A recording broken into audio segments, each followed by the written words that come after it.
বিশেষ চাহিদা সম্পন্ন খেলোয়াড়দের বেতন কাঠামোর আওতায় আনার ঘোষণা দিলেন যুব ও ক্রীড়া প্রতিমন্ত্রী আমিনুল হক।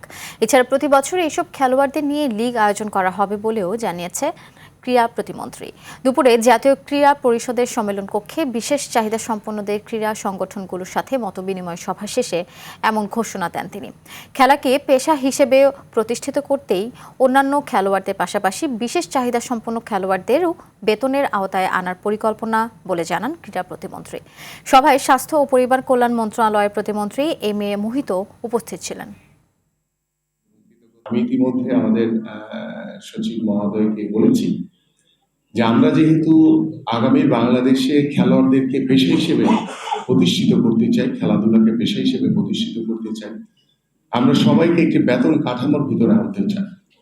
এই ক্ষেত্রে আমরা আপনাদের যারা বিশেষ চাহিদা সম্পন্ন, যারা বাংলাদেশের হয়ে রিপ্রেজেন্ট করছেন, বাংলাদেশের জন্য যারা পদক নিয়ে এসছেন, আমরা তাদেরকেও বেতন কাঠামোর ভিতরে নিয়ে আসবো।